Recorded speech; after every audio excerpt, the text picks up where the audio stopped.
The harbour of 1783 held a silence so sharp it unsettles you even now. No sailors, no calls across the docks, no boots on the planks, no heat from the taverns. The winter struck hard and fast, freezing the harbour in one long night. Ships locked in place, letters home stopped. Whole families waited with fear they never spoke aloud. When you hear how this harbour fell quiet, your breath slows, because the story feels close to you. You sense the cold on your skin. You feel the dread of a winter with no sailors. A harbour built for noise, frozen into stillness. The harbour of 1783 did not lose men to storms. It lost them to silence. And this story pulls you straight into that quiet. Tonight we follow an old dock worker named Elias. He lived in a small room above the boathouse. His hands stayed bruised from rope work. His breath steamed through cracks in the wood each night. When the harbour froze, he waited for the sailors who never returned. Supplies dwindled. The wind clawed through the empty streets. Elias walked the frozen docks alone, checking each tethered ship, hoping the cold had not reached the crew out at sea. His nights stretched long, his steps slow, his hope thin. This winter pressed him harder than any storm he'd faced in his youth. Before we walk into this quiet harbour, tell me where you watch from and what hour fills your night. Settle your breath. Pull your blanket close. Let your body soften. If this gentle history soothes you, touch like, subscribe, or leave a small note so I know you stay warm with me here. Elias woke before the first light touched the harbour. The cold inside his room held him in place for a moment. His breath drifted above him in thin white clouds. Frost crept across the rafters. He pulled his coat close and sat up slowly. His joints tightened overnight again. His feet ached. Winter pressed harder each day. He stepped to the small stove and touched the metal door.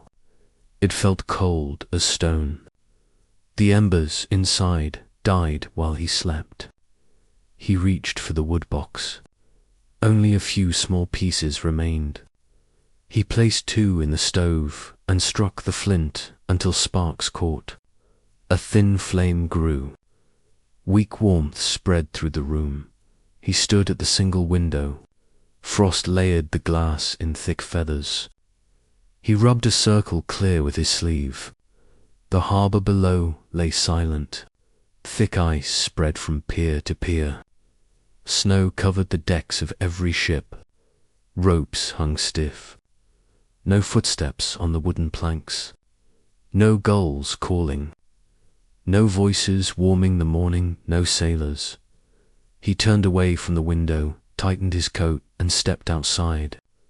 The wind hit him at once. Sharp, dry. It swept off the frozen water and cut through the harbour buildings. Elias lowered his head and walked toward the docks.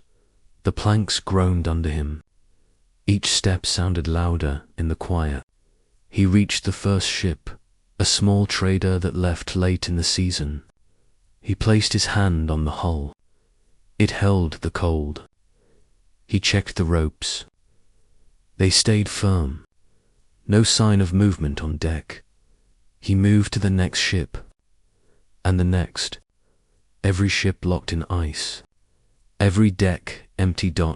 Elias leaned against a post and exhaled. The harbour once filled his mornings with noise. Boots striking wood, sailcloth flapping, men calling orders, women shouting from market stalls. Now the winter robbed the place of all sound. He pushed away from the post and made his way to the boathouse. The door stood half open. Snow pushed inside across the floor. He stepped through and closed it behind him. The room felt dim. Old ropes hung along the walls. Nets lay folded in the corner. Barrels sat, sealed in a row. He checked each barrel. Salted fish, dried beans, water, supplies set aside for emergency winters. Only a few barrels remained. He counted them. Not enough to last long. He would need to ration his old friend Mara. Entered through the side door. She bundled her shawl tight around her shoulders. Her cheeks flushed red from the cold. "You woke early," she said. "I never slept long," Elias replied. She stepped beside him and looked over the barrels. "The cold steals everything faster this year." "Yes," Elias said. "It steals the harbor first." Mara rubbed her hands together. "My brother has not returned. His ship should have anchored 2 weeks ago." "Many ships should have anchored," Elias said. Mara looked down. "You think they remain at sea?" "I hope so," he said. "Better the sea than the ice." She swallowed hard. "I fear the ice more." He placed his hand on her shoulder. "We watch the horizon each day." She nodded and stepped back. "I bring soup later. Thin but warm." "That helps," Elias said. She left. Elias walked toward the far end of the boathouse. He lifted a lantern and lit it from the stove. The flame flickered weakly, but held. He walked out to the pier again, lantern in hand. The light shimmered against the frozen water. He studied the horizon. The sky remained colorless. Clouds shifted low. No sails, no movement.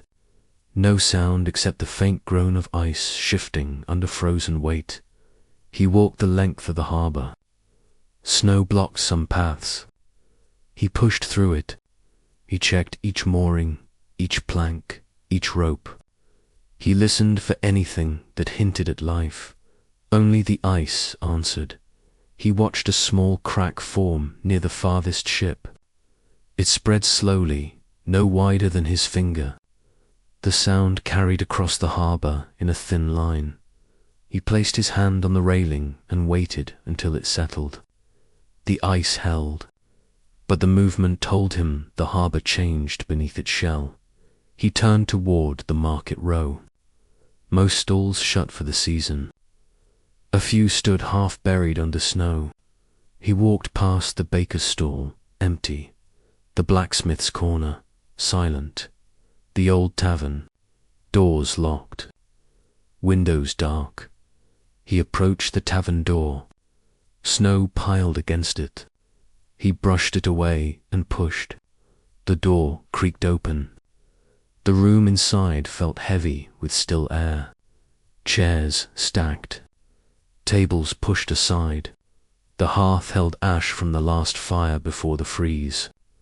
He stepped inside and ran his hand across the counter. He remembered laughter here. Stories of storms. Boasts from sailors. Music, warmth. Now silence held the place. Like a blanket, he stepped outside again and closed the door. The cold stung his cheeks harder now. A small boy approached him from the alley. The boy's breath came fast. His coat too thin, his hair frosted at the ends. "Elias," he said, "Mother asks if the docks hold firm. She fears the ice pulls them away from shore." "They hold," Elias said. "Tell her the harbor stands." The boy nodded and hurried off. Elias walked toward the far pier one last time. The ice groaned again, longer this time. A deep sound rising from the frozen water. It reminded him of winter storms at sea during his youth, when the cold reached through the planks of the deck and shook the hull. He knelt at the edge and lifted a handful of snow. He felt its weight melt slowly in his palm. He breathed in the cold and closed his eyes for a moment. "I hear you," he whispered to the harbor. "I wait with you." He opened his eyes and stood. The quiet stretched around him. He walked back to the boathouse and stepped inside. Rationing, supply checks, repairs. He listed everything his hands needed to do before nightfall. Winter gave no pause. He lit another lantern. The flame warmed the room enough to work, and the day began. Elias worked through the morning with slow, steady movements. His hands stiffened in the cold each time he reached for a rope or barrel. He stopped when the wind pushed hard across the harbor, forcing him to brace himself until it eased. His breath felt heavy. His bones ached. Winter carved through the air with sharp patience. He tied a new rope across the boathouse door. The old one froze stiff overnight and cracked when he pulled it. He swept snow away from the threshold so the door shut tight. The wind found every gap. Frost crawled across the wood in thin lines. Mara returned with a small pot wrapped in cloth. Steam rose from it. The soup stayed warm, she said. Barely. Elias set it on a barrel. You walked far in this cold. I needed to move, she said. Sitting inside keeps fear close. He nodded. The harbor holds the same fear. Mara stepped closer to the window. She stared at the frozen ships. My brother's ship should sit out there. He promised to return before snow touched the masts. Winter came early, Elias said. He never broke his word. No sailor breaks his word, Elias said. But the sea breaks time. Mara closed her eyes. I listen for him each night. I hear nothing. Elias put a hand on her arm. We watch each day. She nodded slowly. Eat while it stays warm. Elias took the bowl and lifted a spoonful. Thin broth, a few soft vegetables, enough to warm his chest. He ate slowly. Mara watched him with a tired softness in her eyes. You give too much, he said. I give what I have, she replied. You keep the harbor alive. The harbor keeps me alive, he said. She touched his hand briefly. Keep watching the horizon. She left as quietly as she arrived. Elias finished the soup and wiped his hands. He looked around the boathouse. Nets needed mending. Barrels needed sealing. Tools needed cleaning. He took the mending needle and began working on a torn net. Each knot tugged at his fingers. His shoulders ached from the cold. Midway through the work, he heard footsteps outside. Heavy steps. He set the net aside and opened the door. A tall man named Yorn approached. His coat hung loose. His breath came fast. Elias, Yorn said. The ice cracked near the outer pier. How wide? Elias asked. Not wide yet, Yorn said, but long. Elias shut the door behind him and followed Yorn through the snow. They reached the far pier. Snow drifted across the planks.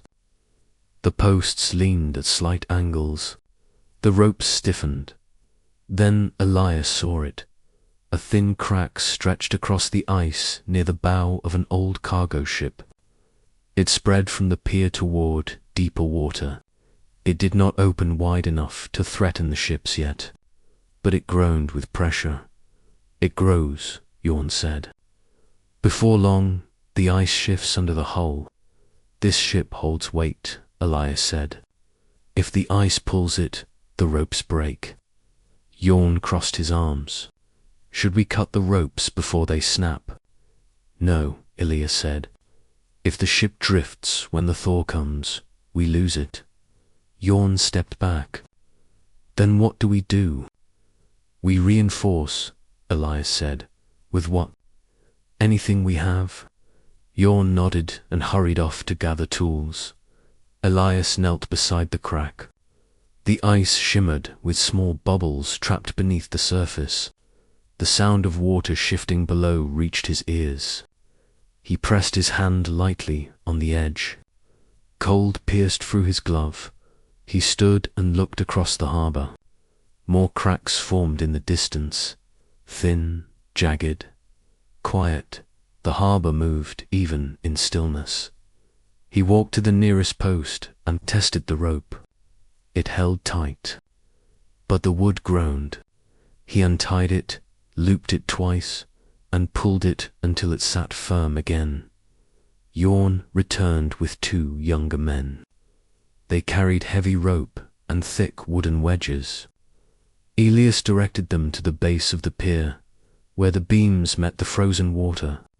They drove the wedges into weak spots and tightened the rope until it felt secure. One of the young men, barely old enough to crew a ship in summer, wiped his brow. "You think the sailors return soon?" Elias looked at the horizon. "I think they try." "You ever seen a harbour freeze this strong?" the boy asked. Once Elias said, "I was young. The freeze lasted 13 days, and now, this one holds longer." The boy shivered.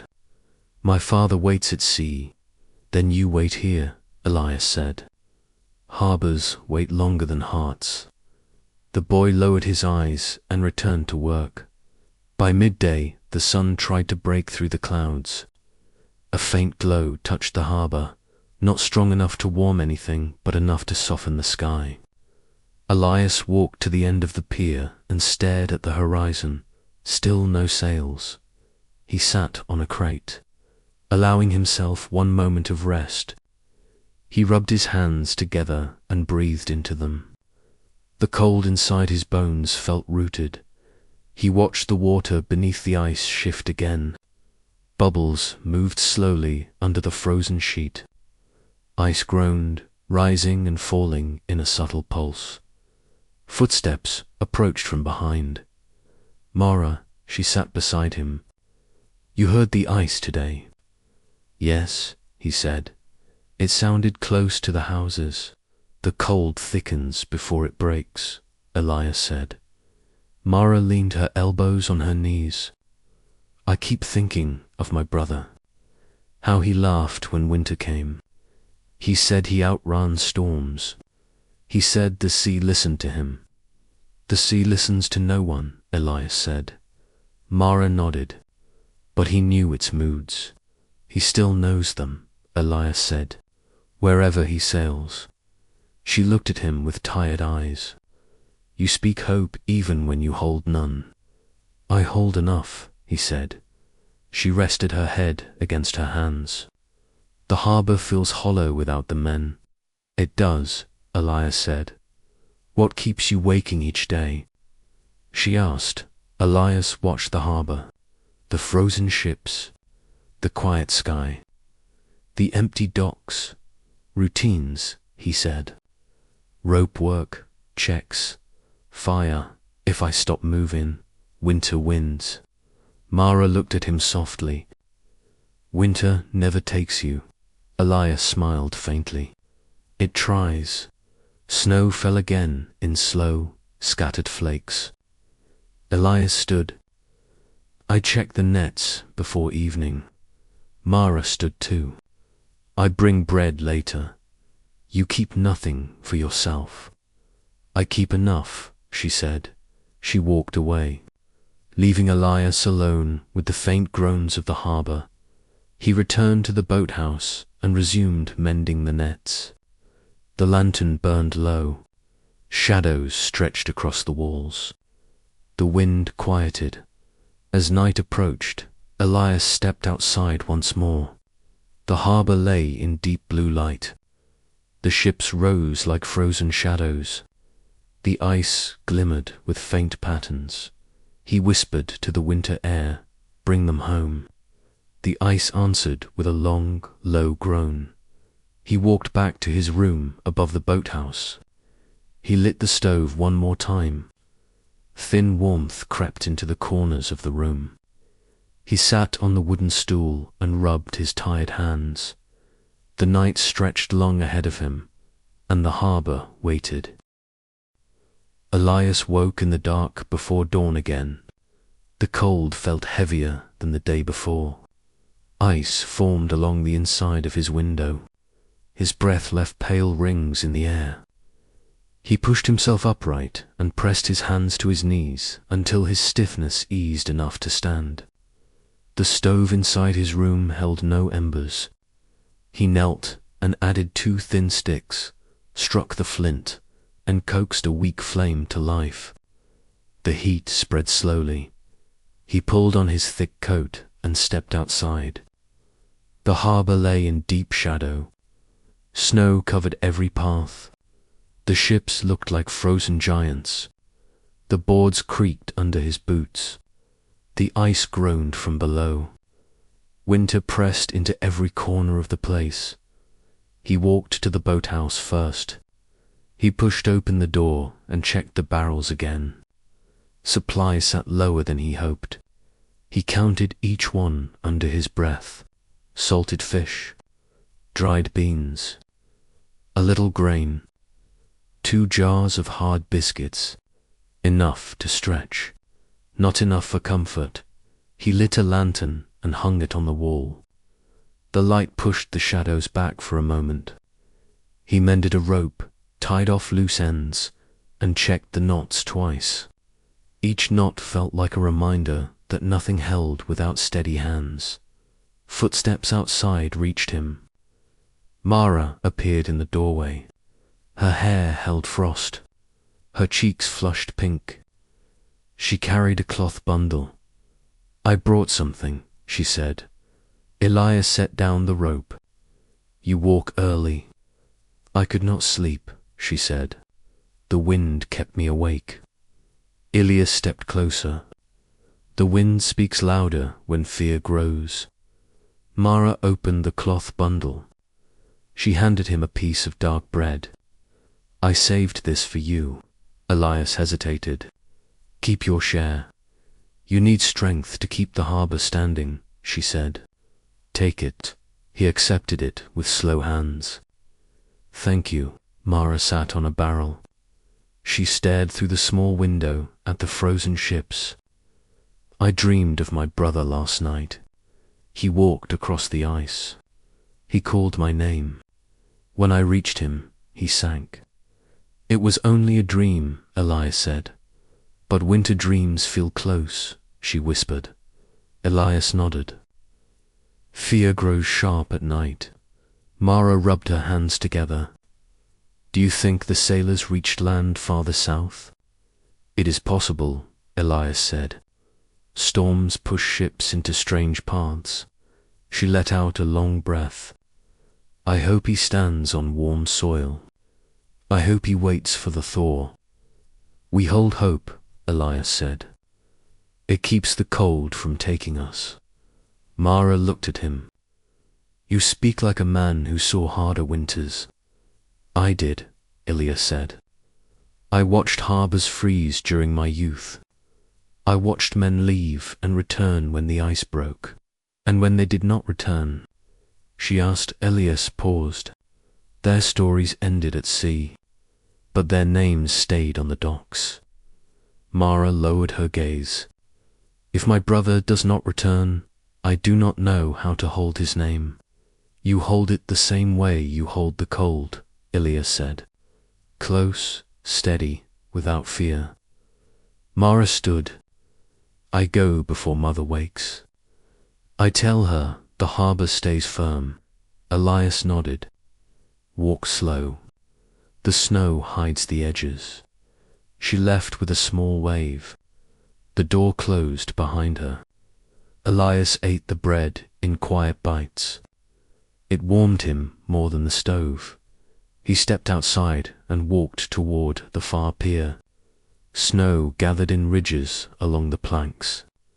The ice looked smoother than yesterday, almost polished, but tension lay under the surface. He knelt and pressed his glove against it. The cold pulsed, steady and deep. A faint sound reached him from the horizon. Not groaning, something lighter. A crack, a shift, a whisper of pressure. He stood and narrowed his eyes. The sky held a thin line of pale colour. No sails, no movement, only heavy stillness. Yawn approached from behind. I checked the inner ropes. All hold. Good, Elias said. Yorn pointed toward the larger ships. The big hulls sit deeper in the ice now. The weight pulls them down. Elias nodded. We must brace the piers again. Yawn frowned. The wedges barely held yesterday. They hold enough, Elias said. 2 more villagers joined them. One carried a wooden mallet. The other carried rope and small blocks of wood. Elias directed them with quiet gestures. Reinforce the posts along the main pier. Tie the ropes higher on the beams. Check the knots twice. The men worked without speaking. The cold stole their breath too fast for talk. Elias moved from post to post, pulling each rope, adjusting each knot, tightening every beam. His fingers stiffened. His shoulders ached. But he worked without pause. A louder crack split the air. All 4 men stopped. Elias turned toward the sound. A thin line of ice near the center of the harbor widened. Snow shifted over it. The crack stretched across the frozen surface like a slow-moving seam. Not good, Yawn whispered. The thaw begins under the ice, Elias said. The water warms before the air. What do we do? The younger man asked. Stay alert, Elias said. When the ice breaks, it breaks fast. They returned to their work with quickened movements. The crack held, but its presence changed the harbor. Elias felt it in his bones. By midday, the sky lightened again. A pale blue pushed through the clouds. Elias took a moment to rest on a crate near the pier. He rubbed his hands together for warmth. A voice reached him softly. Elias? He turned. A young boy named Bennett stood there, shivering. His coat hung loose. His boots looked thin. Mother asks if more ships lost their anchoring, Bennett said. She heard the crack from our window. No ships lost, Elias said. The harbor holds. Bennett nodded, relieved. Mother fears the ice pulls the ships away. The ropes hold them, Elias said. Tell her I checked them myself. I tell her, the boy said. Thank you.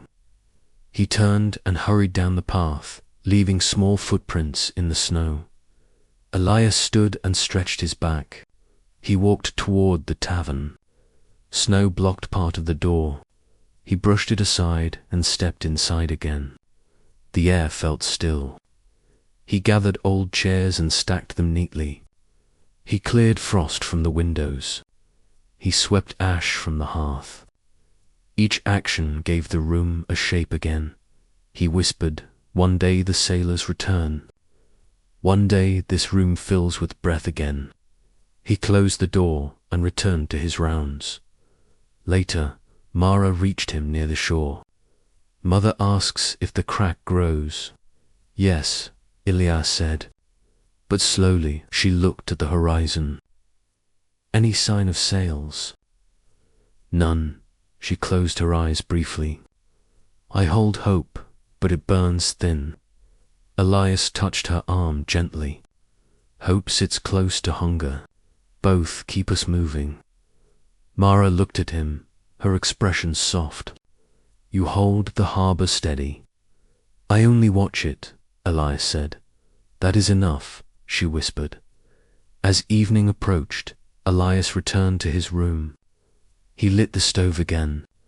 He sat at his small table and rested his hands on the surface. The quiet pressed around him. He stared at the window. Frost spread across it in thin lines. He thought of the crack in the ice, of the sailors still missing, of the silence that weighed on the harbor, of the cold that swallowed the season. He whispered to the dark, hold through the night. He lay down on his thin bedding. The cold crept into his bones. The harbour groaned once more, low and distant. Elias closed his eyes, and winter held him through another long night. Elias woke before dawn again, though dawn meant little in this winter. The cold inside his room felt deeper, thicker, almost heavy enough to press him back into the thin bedding. He forced himself upright. His joints resisted. His breath left slow clouds that drifted toward the rafters. A thin layer of frost formed along the edges of the room during the night. The stove lost its embers again. He knelt, added 2 small sticks, and brought the flame to life with careful strikes of the flint. The fire caught slowly. The warmth touched the air but did not linger. Elias slipped into his coat and stepped outside. The harbour spread before him in muted blue light. Ice covered everything. Snow swept in soft curls across the docks. The ships rose like frozen shadows.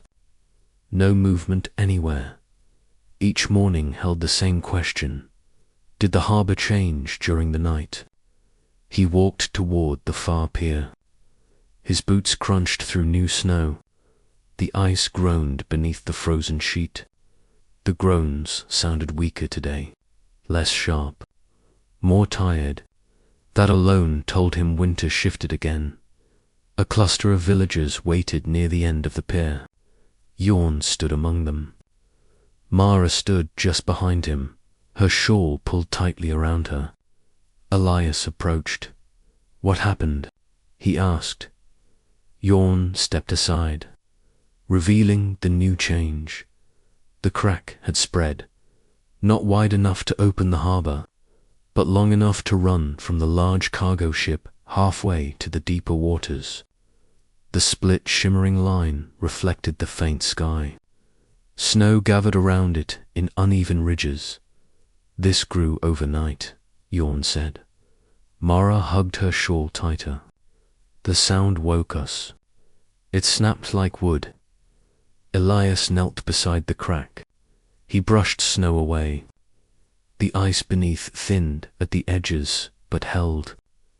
He tapped it lightly with his gloved hand. The sound told him tension sat deep under the surface. The water below shifted with slow force. He stood. "This does not break today," Elias said. "But soon," Yorn frowned. "What do we do until then?" "We keep the docks firm," Elias said. "We keep the ropes tight, and we watch." A villager named Hallan stepped forward. His voice shook. "My cousin works on the merchant ship bound for this harbour. He left before the freeze. He should stand on deck by now." "Storms hold ships longer than men expect," Elias said. "He still sails." Hallan lowered his head. "I fear the ice traps them out there." Elias shook his head. "Ships do not freeze in open water, only near land." Hallan nodded slowly. The villagers drifted back to their homes. Only Yorn and Mara stayed. Mara stepped close. Mother heard the crack during the night. She feared the pier would break. "It holds," Elias said. "I checked each beam." Mara looked at the frozen ships. "If the ice breaks, what happens to them?" "They rise with the water," Elias said. "Or they fall if the split grows strong." Her eyes widened. "Fall into the channel," Elias said. "When the thaw comes." She swallowed hard. "You speak of it as if you saw it." "I saw it once," Elias said. "During a winter many years ago." "What happened?"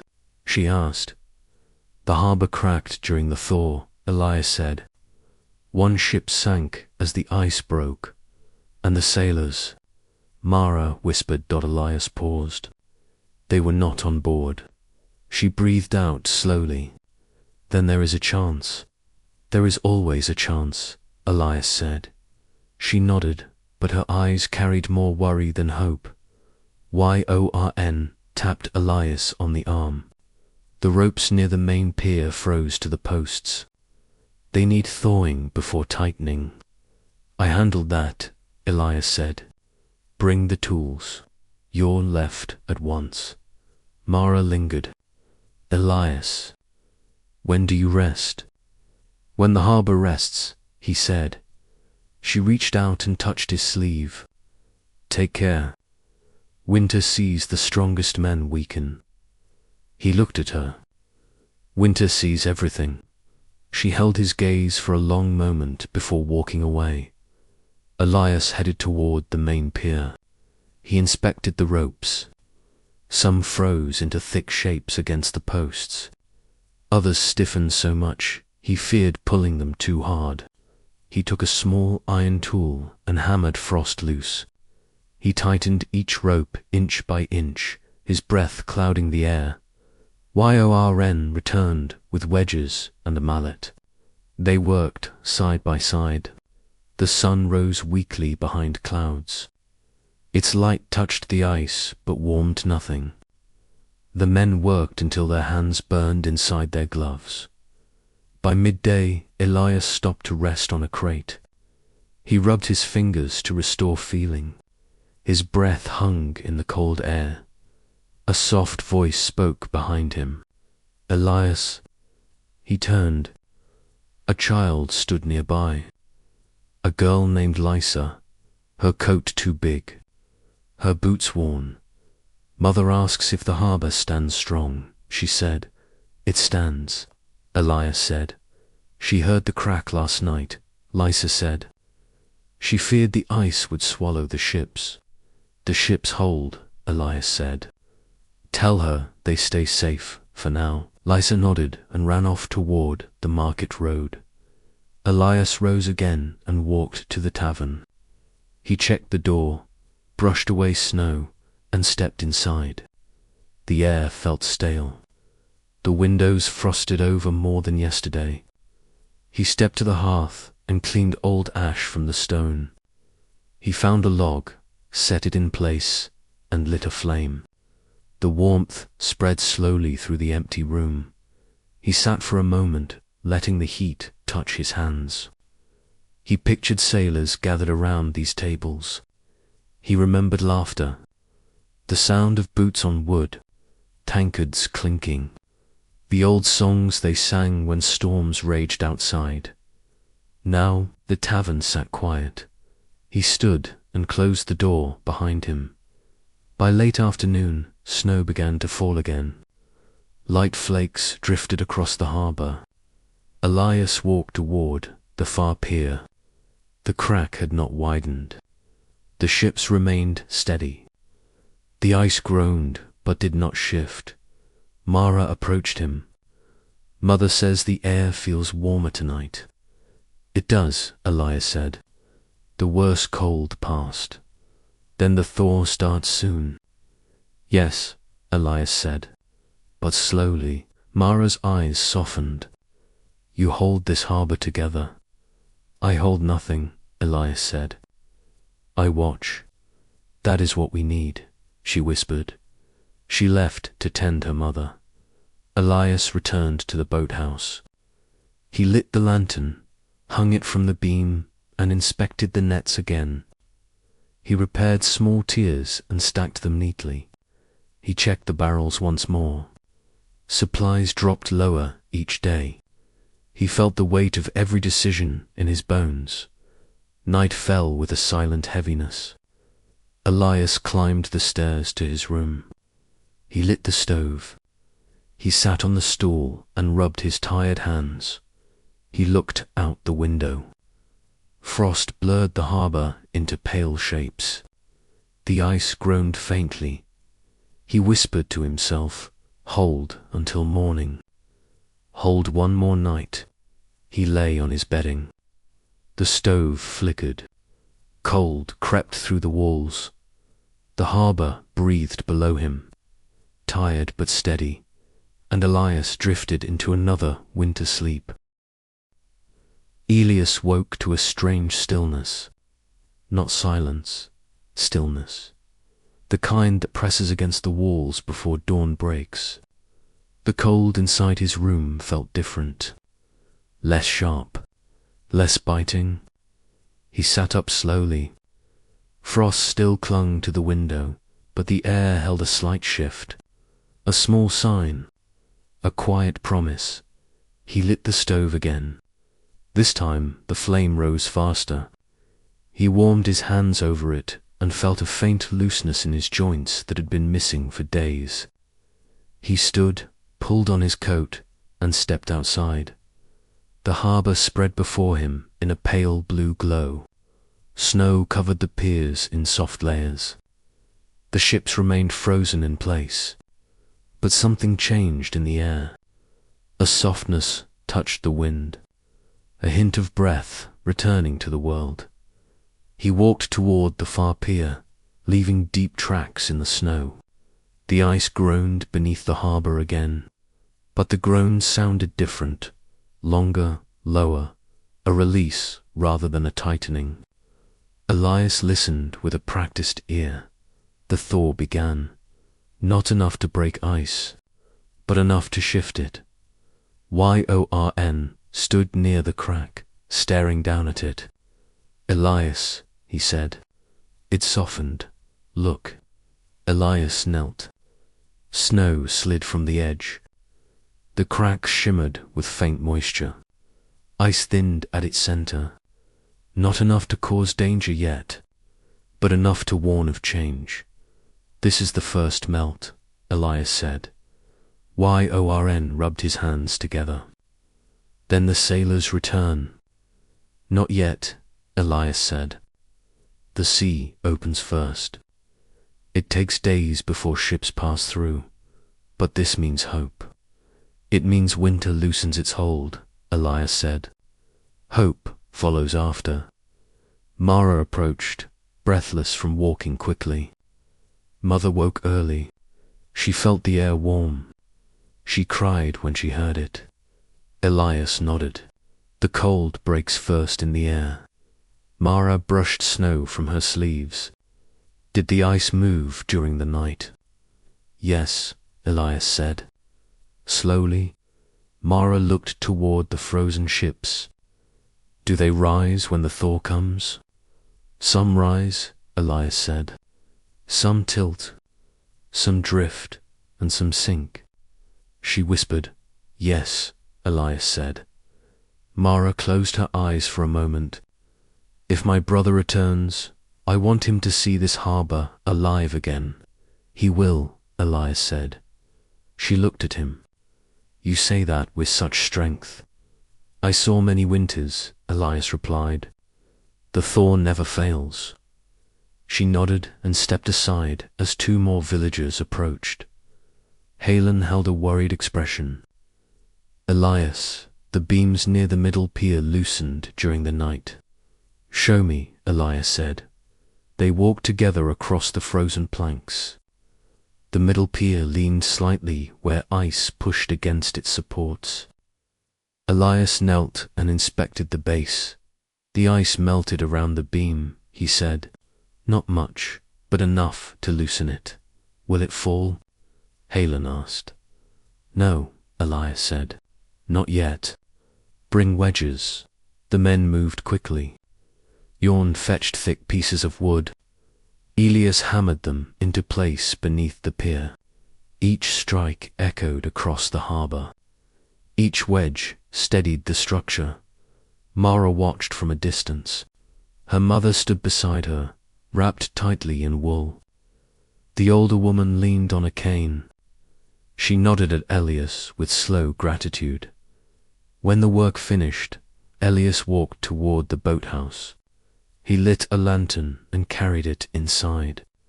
The light flickered against the walls. The room looked thinner than before.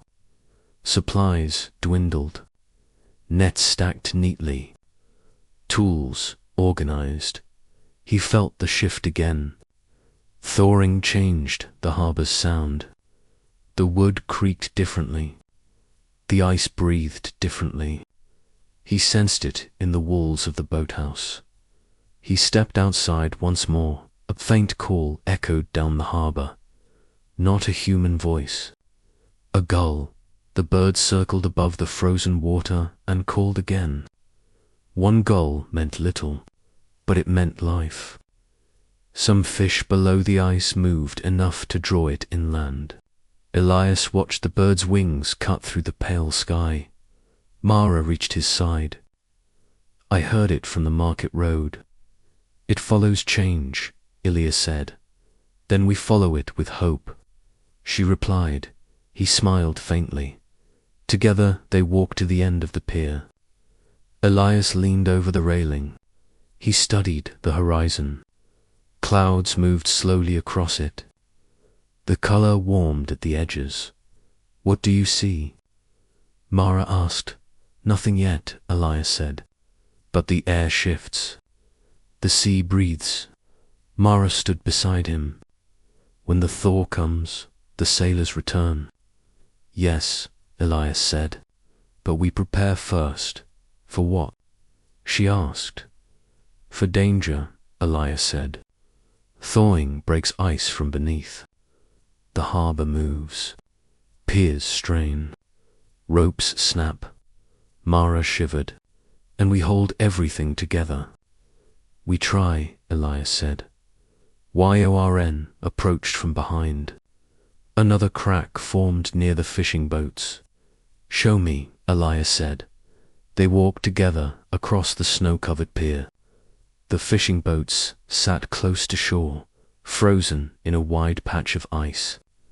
A thin crack curved around them like a shallow crescent. Elias knelt again.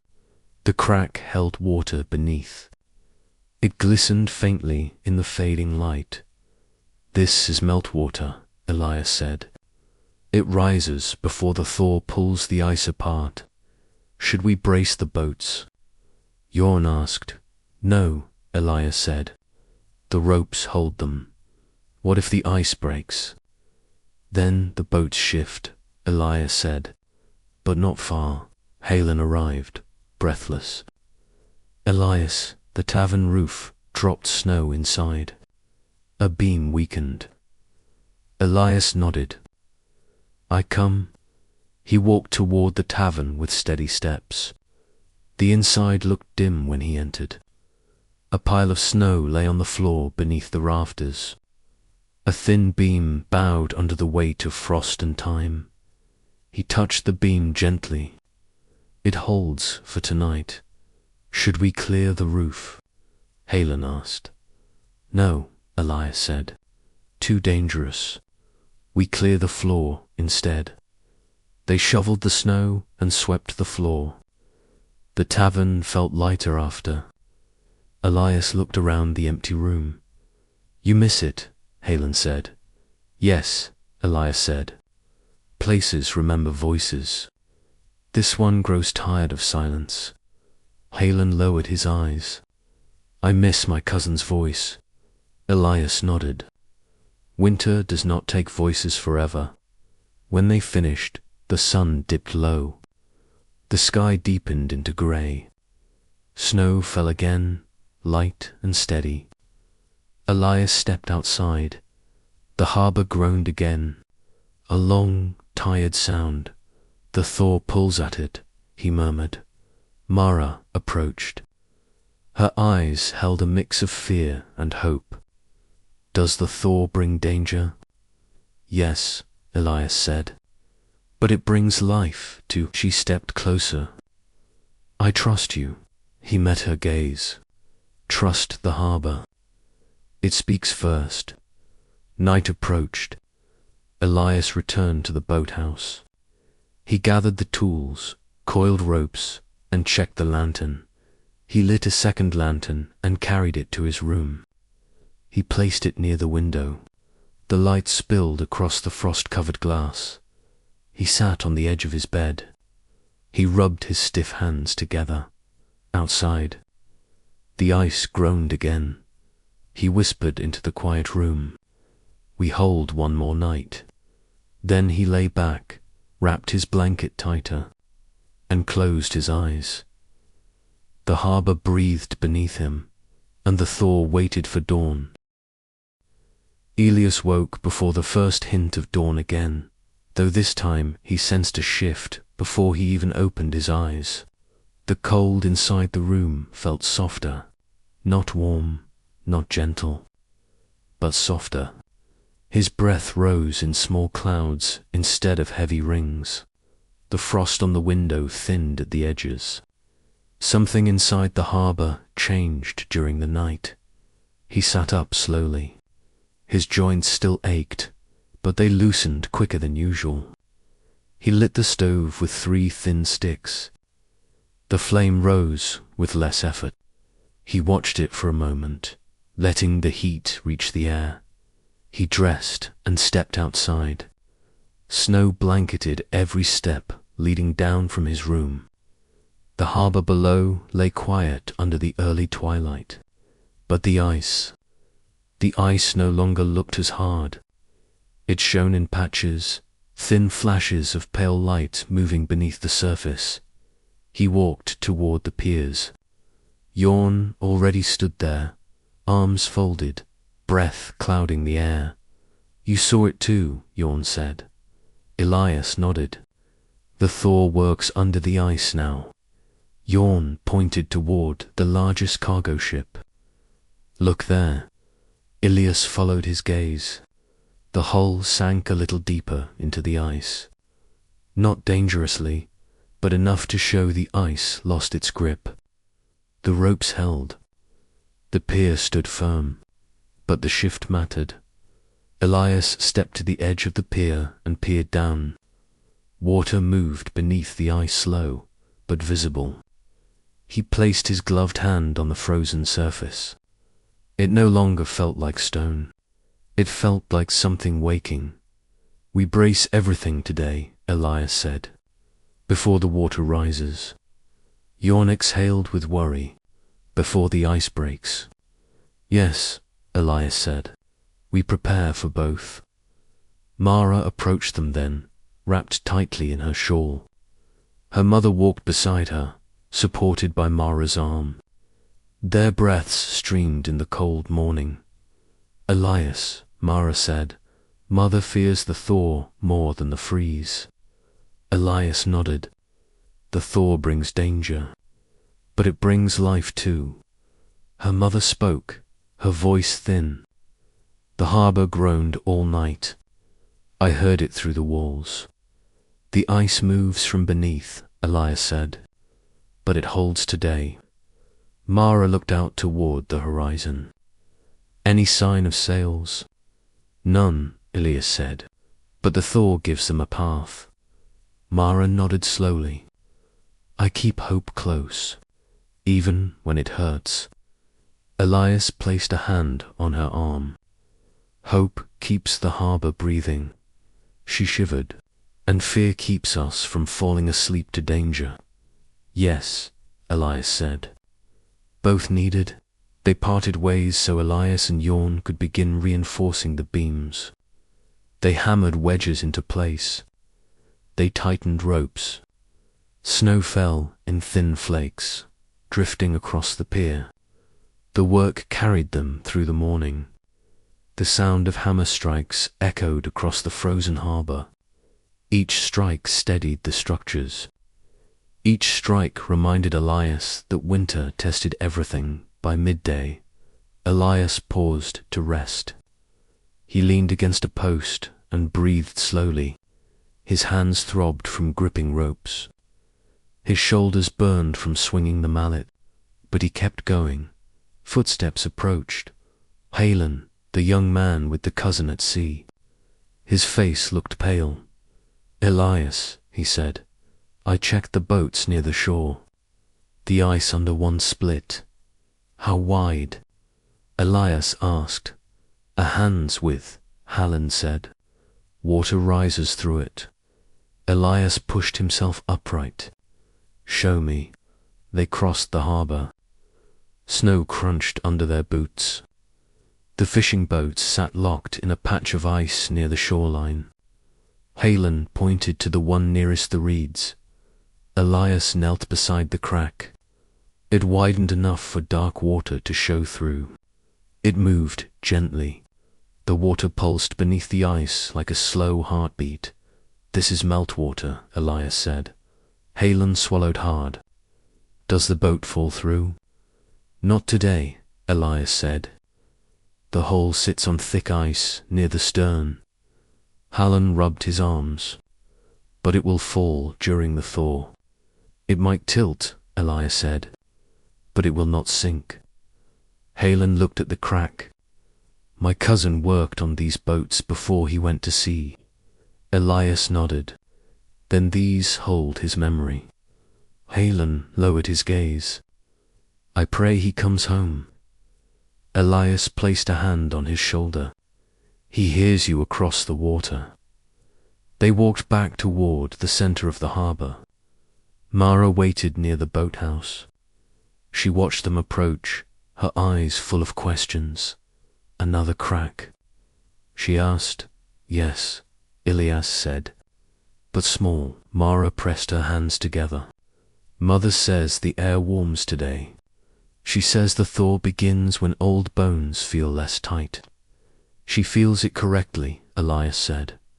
Mara looked toward the horizon. The thaw scares me more than the freeze. It scares everyone, Elias said. The thaw breaks before it heals. She stepped closer. Do you fear it? Elias looked across the frozen harbor. The ice shimmered with faint movement beneath. The ships stood still, but not steady. The air held quiet tension. He felt it in his chest. Yes, Elias said. I fear it as I respect it. Mara held his gaze. Your fear seems steady. It must be, Elias said. By afternoon, snow fell heavier. The wind returned, carrying a slight warmth within it. Not enough to melt anything outright, but enough to soften the edges. Elias worked along the outer pier when a sharp crack echoed across the harbor. He froze. Yawn spun around. Mara gasped behind him. A long split formed near the cargo ship. It crept across the ice like a thin vein. But it did not widen. It simply stretched and stopped. Mara rushed to Elias. Is this the one that breaks the harbor? No, Elias said. This one releases tension. It helps, but it sounds frightening, she whispered. All breaks sound frightening, Elias said. Even the ones that save us. Snow fell heavier now, drifting over the crack. It softened the sharp edges. The ship above it remained stable. Elias stepped to the edge of the pier and stared deeply at the frozen water. It holds through the night, he said. How do you know? Jorn asked. The cold returns after sunset, Elias said. It freezes the new cracks for one more night. Jorn nodded slowly. Mara stood beside Elias. Then we have until tomorrow. Yes, Elias said. Tomorrow brings change. Mara breathed out, her breath mixing with the falling snow. I hope that change brings my brother. Elias looked at her. Hope stays with you. Winter does not take it. She gave him a soft, tired smile. As evening approached, the villagers returned to their homes. Elias walked through the harbor one last time. He checked every rope, every beam, every crack he could reach. Snow blanketed the world in silence. The harbor groaned once, long and low, then settled. He climbed the stairs to his room. He lit the stove. The flame rose quickly. He sat on the stool and rubbed his tired hands. He looked out the window. Snow drifted across the frozen ships. The ice glimmered beneath the fading light. I hear you, Elias whispered to the harbor. I stay until the thaw finishes its work. The room warmed slowly. Elias lay on his bedding, his eyes closed. The harbor breathed beneath him, and night settled over the frozen world. Elias woke to a different sound, not the sharp groan of ice, Not the restless wind. Something softer. A faint dripping. A steady tap against the wood beneath his window. He opened his eyes at once. His breath left his chest in a slow exhale. He sat up and listened again. Tap, tap, tap. Meltwater. He rose from his bedding and crossed the room. Frost still clung to the glass, but a thin line of moisture slid down the center. The thaw pressed against the harbor harder than the day before. He touched the pane. It felt cold, but not biting. He lit the stove with 2 sticks. The flame rose without struggle. The warmth reached his fingers faster than expected. He dressed, pulled on his thick coat, and stepped outside. The air hit him with a strange mix of cold and softness. The wind carried warmth hidden beneath the chill. Snow crunched beneath his boots, but the top layer felt thinner. The harbor spread before him in the pale, early light. The ice shimmered with subtle motion underneath. He walked quickly toward the far pier. Jorn waited there already, his eyes wide. His breath rushed out in visible bursts. "You hear it?" Jorn asked. "Yes," Elias said. The thaw reached the surface. "Look at the crack," Jorn said. Elias stepped forward. The crack that stretched across the harbor deepened. It filled with dark water, rippling faintly beneath the ice. Snow melted along its edges. The sound of dripping reached Elias from all sides. Mara approached from the market road. Her shawl soaked at the hem. She walked faster than usual, her breathing uneven. "Mother woke me before dawn," she said. "She heard dripping outside our window. I feared the roof leaked. It was the thaw," Elias said. Mara knelt beside the crack. "It looks alive." "It is," Elias said. The water below rises. The ice grows weaker. "Is this dangerous?" she asked. "Yes," Elias said. "The harbor shifts with the thaw. We brace until the first break." Mara looked up at him, her eyes wide. "The first break." "Yes," Elias said. "The thaw does not come quietly. It breaks the ice before it frees it." Mara stood slowly. "Then what do we do?" "We prepare the piers," Elias said. "And we wait." Jorn stepped closer. Some of the beams loosened during the night. I felt them when I leaned on them. "We reinforce," Elias said. "Gather wedges." Jorn left at once. Mara touched Ilias's arm. "Tell me truth. When the first break comes, what happens to the ships?" "They move," Elias said. "They drift." "Yes," Elias said. "Some drift, some tilt. Some stay still, and some sink." "Yes," Elias said softly. She swallowed. "Then I pray the sea waits." "The sea waits for nothing," Elias said. "But hope stays." Mara nodded slowly. "Hope stays." They walked to the center pier. Water pooled near the edge, where ice melted faster. The wood shone dark beneath the snow. Elias knelt and inspected the beams. The thaw pulled moisture into the grain. He tapped the wood lightly. It responded with a hollow sound. "We brace these first," he said. Yorn returned with wedges and a mallet. 2 villagers followed, carrying rope and tools. Elias directed them with calm precision.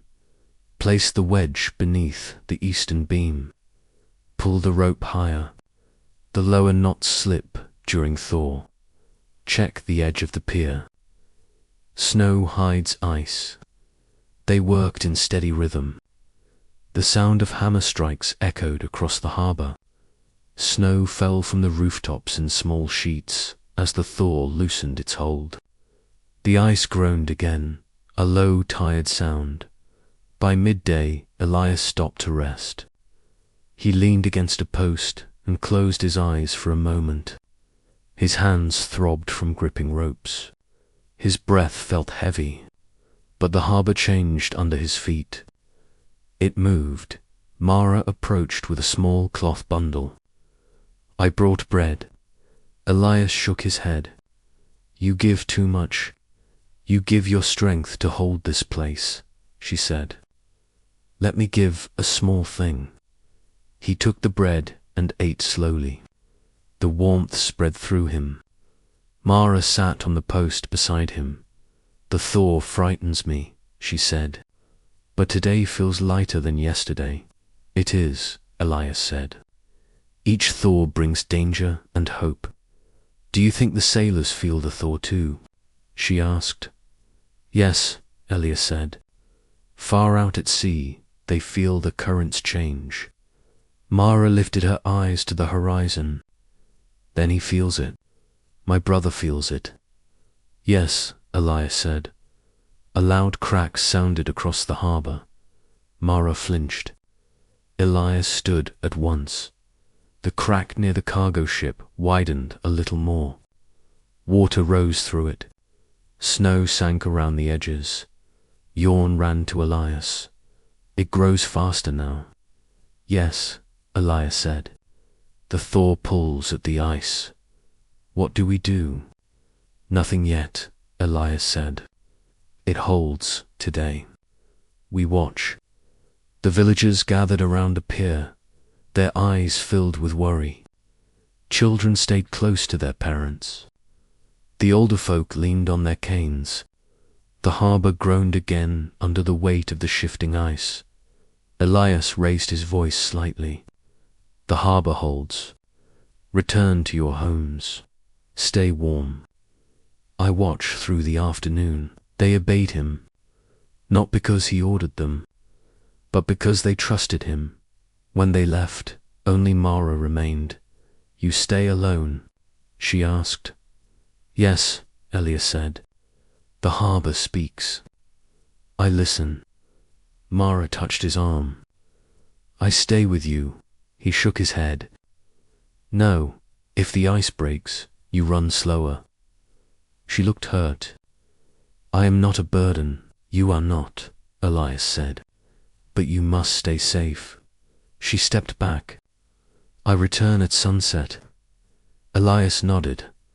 He walked the length of the harbor again.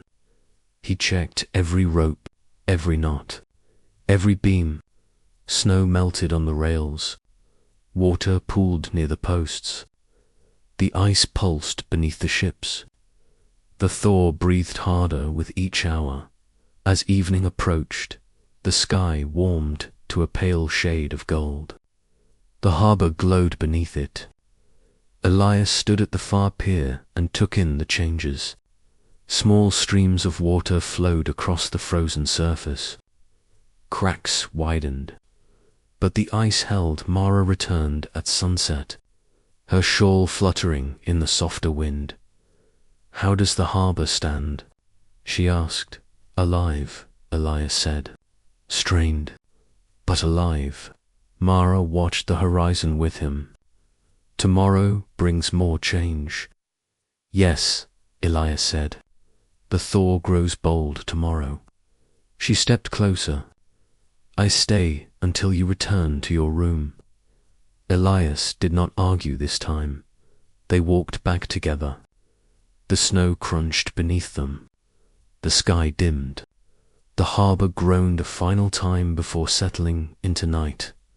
Inside his room, Elias lit the stove. The flame rose bright. Mara stood in the doorway. "Good night, Elias." He nodded. "Good night, Mara." She stepped away, leaving him with the quiet. Elias sat on the stool and looked out the window. Water glimmered beneath the ice. The thaw breathed. Winter loosened its grip. He whispered to the harbor, "Hold through the night." Then he lay down, wrapped himself in his blanket, and closed his eyes. The thaw waited for dawn.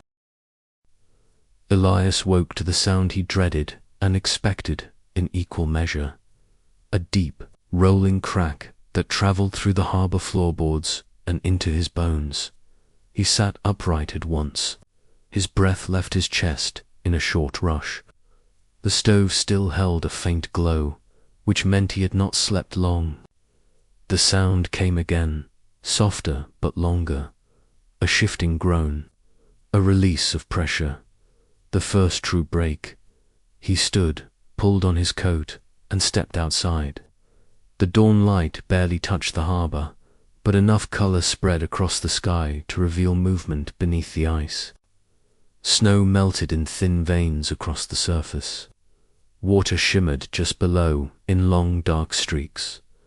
Elias tightened his coat and walked toward the far pier.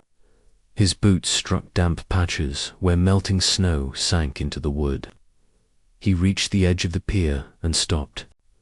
The crack near the cargo ship had widened overnight.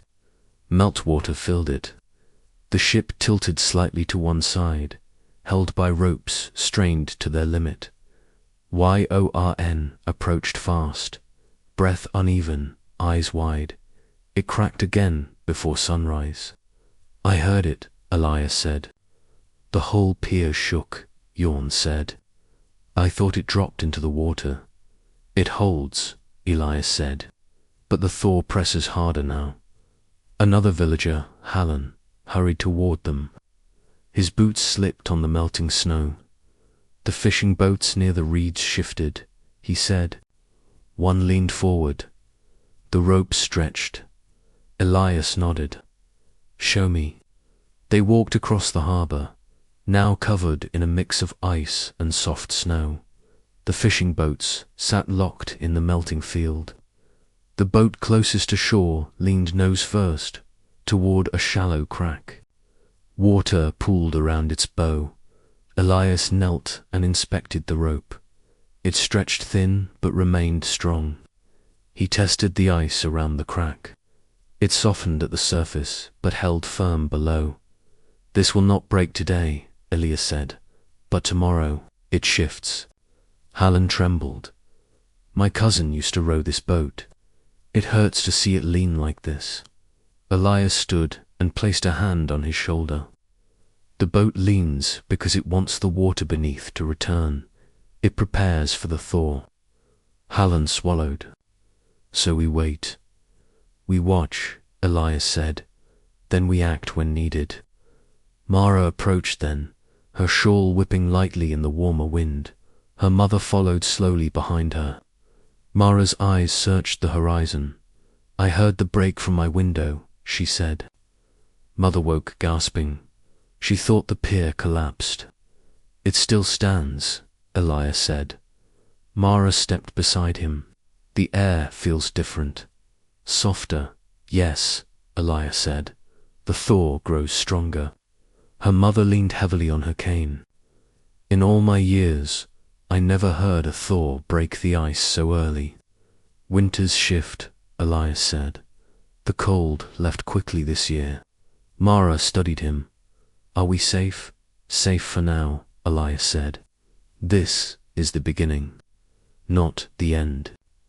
Yorn returned with 2 more villagers carrying wedges, ropes, and mallets. Beams near the middle pier loosened again, he said. We brace them while the ice still holds our weight. Good, Elias said. We work before the thaw deepens. Elias led the reinforcement efforts. He moved from beam to beam, hammering wedges where the ice melted away. He tightened ropes until the knots held firm. Snow fell lightly, melting as soon as it touched the wood. Water dripped from the pier edges in thin lines. The thaw advanced everywhere at once. Halfway through the work, Elias paused to catch his breath. His hands shook from cold and effort. The wind no longer felt like winter's blade. It carried a softened bite, almost hesitant. Mara approached him with a cloth-wrapped bundle. You need this, she said. Elias opened it. Bread, a small piece of dried fruit, more than she should spare. You give too much, Ilias said. You give everything, Mara replied. Eat. He ate in slow, steady bites. The fruit warmed his chest. Mara sat beside him on a wooden beam. The thaw scares me, she said, but today feels almost hopeful. It is, Elias said. The thaw always brings fear, but fear warns us to watch. Hope tells us why we watch. She nodded. If the sailors return, I want them to see this harbor ready. They will, Elias said. Another loud crack split the air. Mara grabbed Ilias's arm. Yorn dropped a mallet he carried. All eyes turned to the far pier. The ice beneath the cargo ship shifted again. A long, jagged crack formed near the stern and crept across the harbor like a slow, crawling line. Elias stepped toward it, eyes fixed. The crack stopped before reaching the center. It releases pressure, he said. It does not break the harbor. Yorn exhaled. Winter tries to scare us. It should, Elias said. Fear keeps us alive. By midday, water pooled across the ice in several places. Elias tested each patch with his boot. The ice held but flexed under pressure. The first break comes soon, he murmured. Mara stood beside him. When it comes, are we ready? Yes, Elias said. We brace. We stay home. We watch. She looked toward the horizon. Still no sails. They come when the sea gives passage, Ilias said. Do you believe that? Yes, Ilias said simply. Afternoon faded into evening. The harbor glowed with soft light that reflected off the melting snow. The thaw whispered through every corner of the docks. Water dripped from ropes. The beams moaned under changing weight.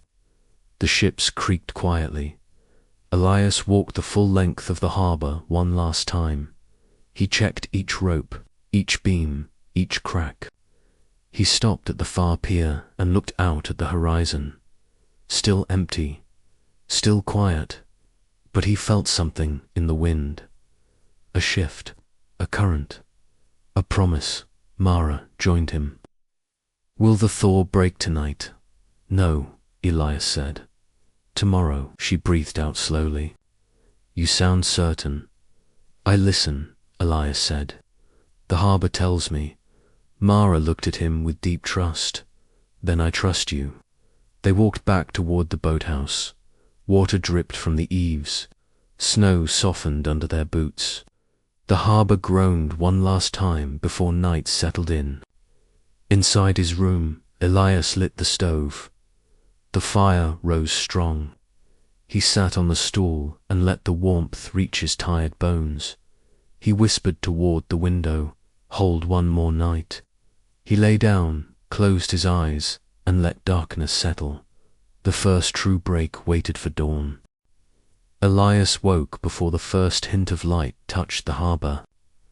The sound that pulled him from sleep was not a groan, not a crack, not the wind. It was silence, a deep, waiting silence, the kind that settles over a place before something shifts.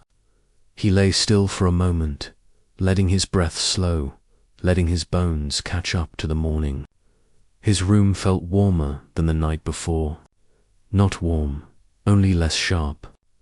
The frost on the window thinned in narrow streaks instead of heavy sheets. He sat up, lit the stove, and watched the flame rise with ease. Thaw softened everything. Even fire found its way quicker.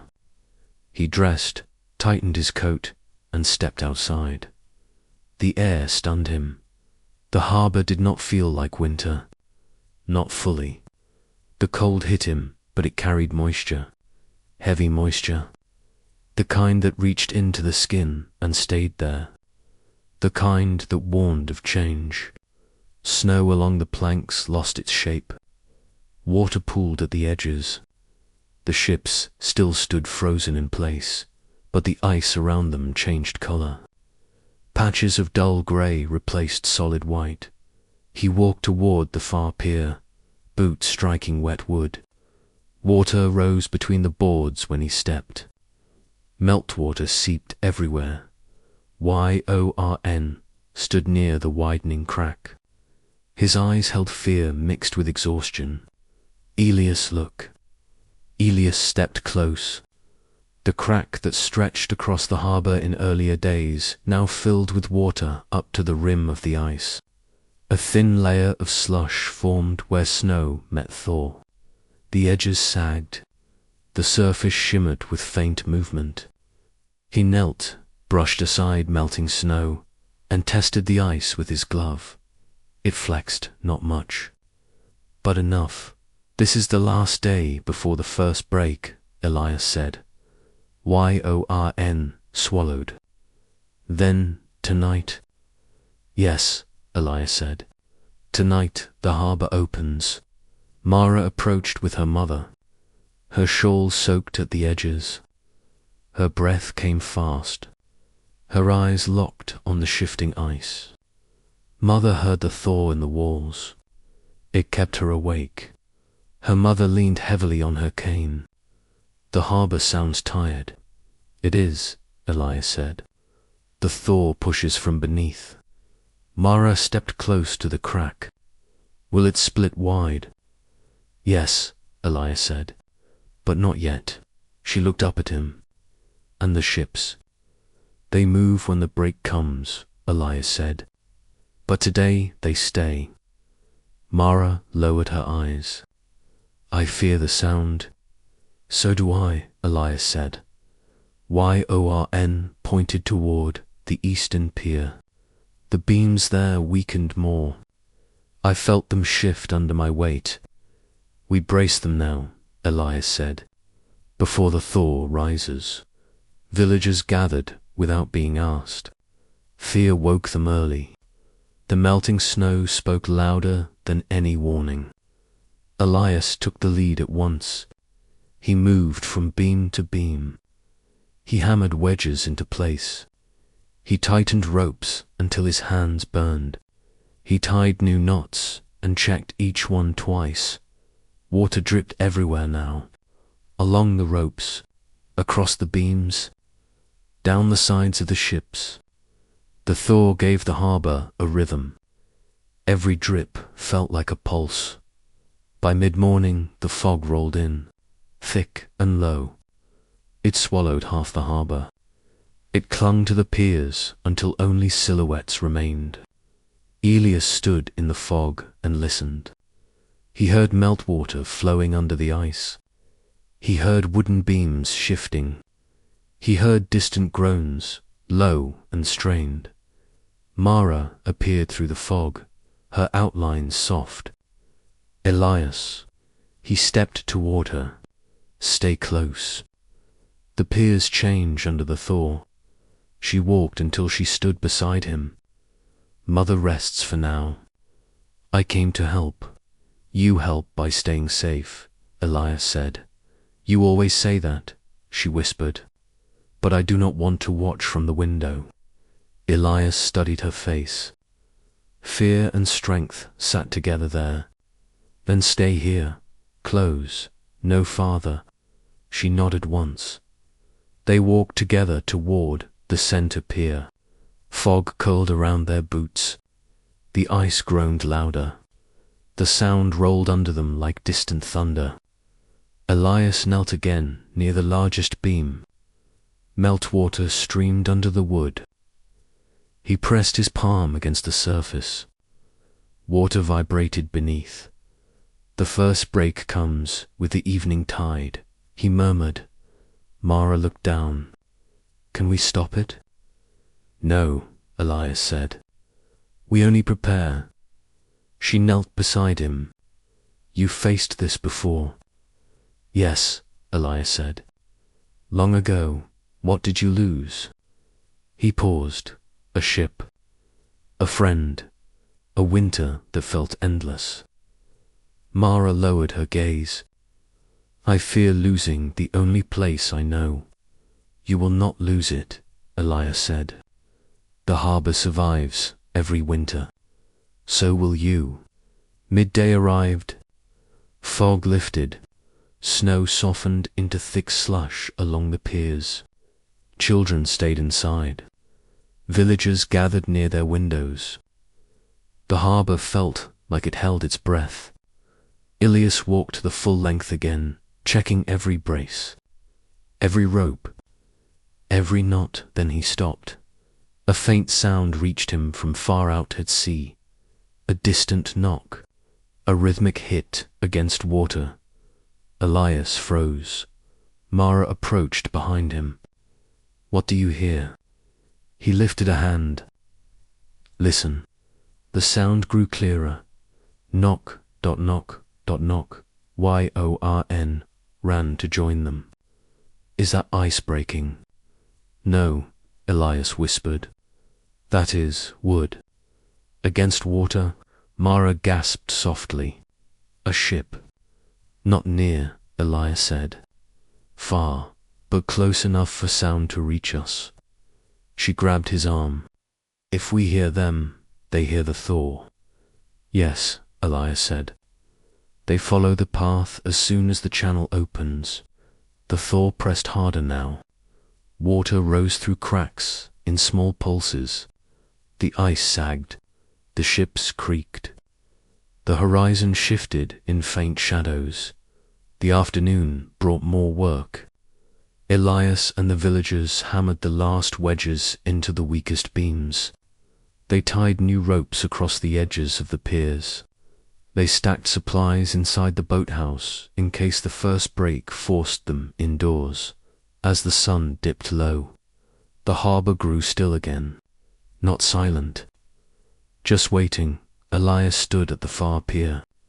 Mara stood beside him. Yorn stood on his other side. The water beneath the ice pulsed in long intervals.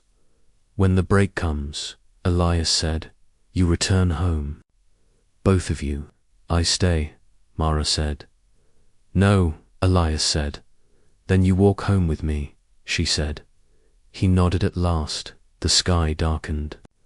The last light touched the frozen ships with a dull gleam. The harbour groaned one more time, long and deep.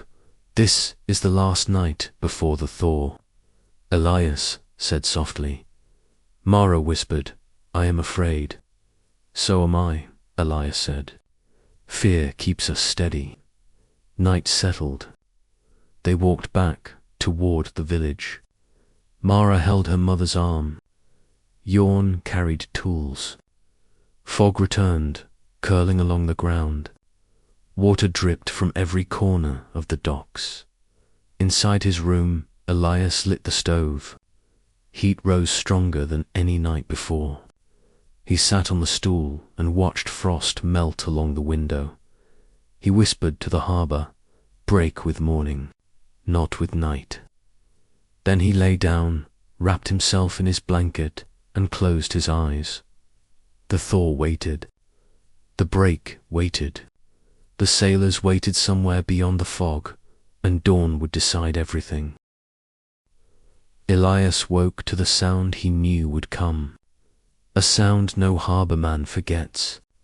A deep, rolling break that shuddered through the boards beneath his room and travelled straight into his chest. His eyes opened before his breath steadied.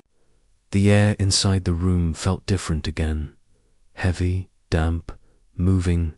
The frost on the window melted in thin trails. The stove still glowed from the night. He stood, tightened his coat, and stepped outside into the grey pre-dawn. The harbour groaned, the longest sound he heard all winter. A long push from beneath the ice. A shifting of weight from the deepest point in the channel. He walked with purpose down the steps. Meltwater splashed under his boots. Snow lost its shape overnight. The wind arrived wet and warm across his face. The Thor waited for this moment. The first break he reached the far pier. Yorn stood there, his coat dripping from thawing frost. His hands shook. "It started before light," Yorn said. The whole pier moved. Elias nodded. "I heard it. Look," Yorn whispered. Elias stepped to the very edge. The main crack, once thin, now wide opened enough to reveal moving water. Dark, restless water. It surged and withdrew in slow waves, pushing slush aside. The ice on either side rose and fell like tired breaths. The cargo ship closest to the break tilted farther, though still held by ropes, strained nearly straight. Elias knelt. The air above the opening held steam from the warmer sea beneath.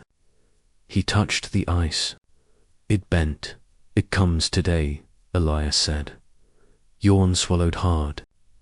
Before night. Yes, more villagers arrived. Halen, 2 older men. A woman carrying her little boy. They kept a safe distance, but could not look away. Is it dangerous to stand here? Halen asked. Yes, Elias said, but not yet. The pressure releases before it breaks wide. A soft voice reached him from behind. Elias. He turned. Mara approached with her mother. Their coats soaked at the hems. Their faces tense. Mother barely slept, Mara said. She said the harbour shook. It did, Elias said. Her mother leaned on her cane. Does the thaw open the sea today? It begins today, Elias said. The full break comes before sunset. Mara stepped closer to the crack and watched the water pulse below. I hear it. It sounds alive. It is, Elias said. The sea returns. Then the sailors return, she whispered. Elias didn't answer. Not yet. He rose to his feet. We must brace the outer piers. The first shift pulls them. Villagers ran to gather tools. Yorn and Halen followed Elias as he led them from beam to beam. Meltwater rushed in thin streams across the planks. Snow slipped away in soft sheets. The ground felt unsteady now. Not dangerous yet, but unpredictable. Elias hammered wedges beneath loosening beams. He tightened ropes until the knots groaned. He replaced cracked wood with stronger lengths the villagers carried to him.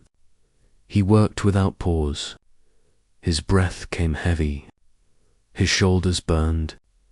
The thaw demanded speed around midday. The harbour groaned again longer than before. The villagers froze. Elias stepped toward the edge. Hold your ground. A deep rumble rolled beneath the ice. The crack widened another hand's width. A sheet of ice along the cargo ship's stern snapped upward and sank back down. The ship shifted, creaking from its ribs to its mast. Mara gasped and reached for her mother. Halen stepped back. It breaks now. No, Elias said. Not yet. How do you know? Yoran asked. Elias knelt and listened. The water below surged, but did not rise fast enough. The ice around the piers bent, but held. The ropes tightened, but did not snap. The break waits, Elias said. It gathers strength first. Mara moved close to him. My heart races. It should, Elias said. The thaw tests those who fear losing what they love. She lowered her gaze. Then it tests me most. He touched her arm. Fear reminds you to stay watchful. She nodded slowly. Afternoon arrived heavy with fog. It rolled across the harbour, covering the ships in soft white. Ropes vanished into mist. Only faint shapes remained. Water dripped from every beam. The entire harbour sounded like a steady rain, though no rain fell. Elias and the villagers worked through the fog. They reinforced the last pier, placing wedges where ice melted through the night. They lifted ropes higher to keep them from sinking into slush. They cleared snow from the paths. Every small action mattered. Every knot held weight. Then Halen pointed toward the horizon. A shadow moved. Not fog, not cloud, a shape. Long, thin, swaying. Mara saw it next. Elias, look. He narrowed his eyes. The fog thinned for a brief moment. A mast, far out, faint, barely visible. A distant sail followed. Frail, loose, yet present. The wind pulled it in slow rhythm. A ship, the first ship since winter, locked the harbour. It returns, Mara whispered, voice trembling. It approaches the thaw line, Elias said. It waits for the break. Halen stepped forward. Is it them? My cousin? We cannot know yet, Elias said. Is it her brother? Yorn asked. We cannot know, Elias repeated. But hope surged through the villagers like warm air. The harbour groaned. Again the thaw neared its moment. Late afternoon deepened into the hour before sunset. The sky glowed dull orange behind thick clouds. Fog lifted at last. The frozen harbour stood bare beneath the changing light. The water beneath the ice surged stronger now. It pushed, pulled, pressed. Elias walked to the far pier and stood completely still. Yorn joined him. You feel it? Yes, Elias said. Mara arrived next. She held her mother's arm tightly. Her voice shook. Is this it? Yes, Elias said softly. Stand back. Villagers gathered near the market road, watching but keeping distance. Elias knelt at the edge and placed his palm on the ice. The water below swelled. The ice bent. The cracks spread in a sudden rush fast, loud, fierce. A thunderous snap tore through the harbour. Children screamed. Women gasped. Men grabbed the nearest posts. Mara clutched her mother. The villagers trembled. The ice split wide. Water surged upward in a dark wave. Shards rose and sank. The cargo ship tilted, then steadied as the water supported its hull again. Ropes groaned but held. The harbour roared as the sea broke free. Elias stood. It begins, he said. Mara stared at him. The thaw. Yes, Elias nodded toward the horizon. And the sailors, the distant ship approached slow. Steady following the path, the thaw opened. For the first time in months, the harbour stirred with life. The break changed everything. The harbour no longer felt trapped under winter's grip. It breathed again. Water moved beneath the shattered sheet of ice. Slush drifted in slow spirals. The ships groaned as their hulls settled back into the rhythm of the tide. And through the trembling silence that followed the great crack, a new sound took hold. Waves, soft, steady waves. Elias stood at the far pier with the villagers gathered behind him. The distant ship moved closer now. Its mast cut a clear line against the dull sky. The sails hung loose, worn from long months at sea. The hull leaned slightly from uneven weight below deck, yet it moved with purpose. It follows the thaw, Elias said. Mara clutched her shawl tighter. Her breath shook with each sight of the approaching vessel. Is it safe now? She whispered. No, Elias said. But it comes, and we prepare. Her mother leaned heavily on her cane. This harbour prayed for the sea to open. Now it opens. Yorn pointed at the broken ice around the cargo ship. That one tore free. The water lifts it. Yes, Elias said. The thaw gives it space. As the tide rose, the ship rocked in slow intervals. Water pushed through the largest crack, widening it further. The ice near the central pier thinned until it resembled a sheet of wet glass. Elias watched the movement. He read the changes. He listened to the shift of water and wood. The ice near the western pier loosens, he said. We brace it before the next push. Yorn nodded. I get the wedges. No, Elias said. We go together. They moved across the slush-covered planks. Water splashed under their boots. The fog settled low again, wrapping the harbour in a soft grey blanket. By the time they reached the western pier, the ice already dipped along the edges. Hallen ran toward them. His voice cracked from fear. The small fishing boat slipped. Elias turned at once. Which one? The red hull, Holland said. It tilted and water rushed under it. Elias hurried over the pier, his pace steady but fast enough to silence the others. Mara followed close but did not speak. When they reached the boat, he saw the problem immediately. The thaw pulled the ice away from the keel, leaving the boat suspended on uneven ground. One rope loosened. Another hung slack. Elias knelt. He touched the ice. It broke into slush beneath his fingers. We lifted, he said. With what strength? Yorn asked. With ours, Elias said. He instructed them carefully. Halen, take the bowline. Yorn, brace the stern. Mara, stand beside me. Hold the rail when I lift. Mara's eyes widened.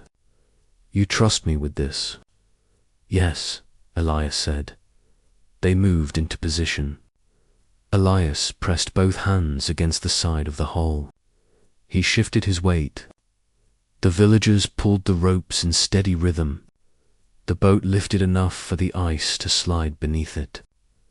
Water flowed under the keel. A long groan travelled through the planks.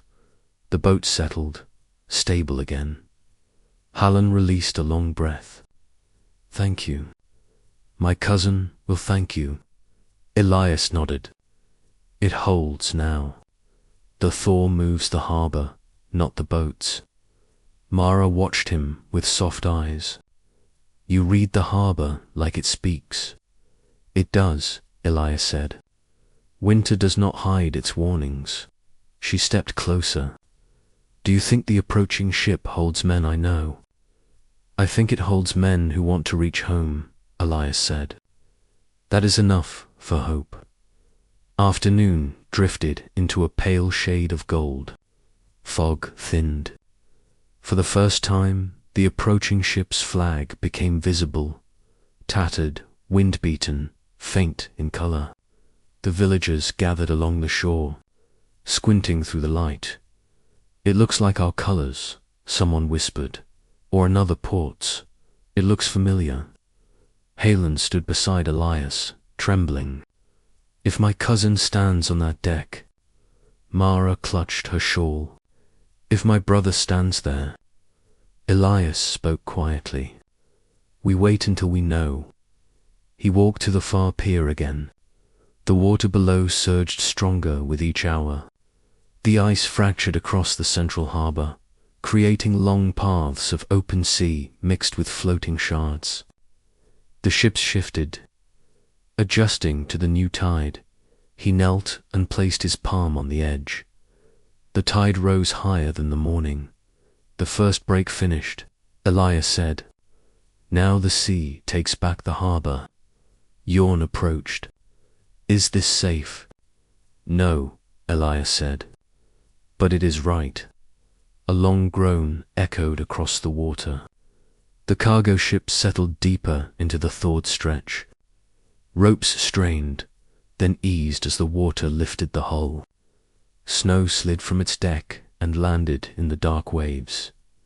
Mara joined them. Her mother waited behind her, leaning on a post. The ship grows closer, Mara said. Elias nodded. Before sunset, it reaches the outer channel, and then it waits for escort. She looked confused. Escort. The thaw leaves dangerous ice, Elias said. A ship cannot push through without knowing where the hidden ridges lie. The harbor workers guide it. You guide it, she whispered. Yes, Elias said. Her breath quickened. Is it safe for you? No, Elias said. But it brings them home. Mara lowered her gaze. Then you do it. He looked toward the horizon. The ship's shape grew clearer. The waves carried it in slow rhythm. The Thor opened a path unstable but present. He turned to Yorn. Gather long poles. We test the channel, now. Yorn asked. Yes, Elias said. Before the ship reaches the bend. They crossed the harbor. Water surged beneath the planks. Ice cracked in small bursts. Elias tested the surface with his pole, tapping gently. When the pole broke through, he marked the spot. When it struck solid ice, he noted the height. Villagers watched from their windows and doors. Children pressed faces to the glass. The entire town held its breath. The ship crept closer. By the time the sun dipped toward the horizon, the ship reached the mouth of the harbor. It stopped there, held by sailors casting anchors into the thawed water. The crew stood on decked-in men, bundled in heavy coats, faces pale from hard travel. Mara stood beside Elias as the villagers gathered. Do you see him? She whispered. Not yet, he said. A sailor on deck raised a lantern and waved it in slow arcs across the darkening sky. A signal. Elias exhaled. They seek the channel. Yorn stepped forward. We are ready. Elias nodded. We guide them at dawn. Not tonight. Mara asked. No, Elias said. Night hides danger. The thaw spreads faster now. She looked, relieved and nervous all at once.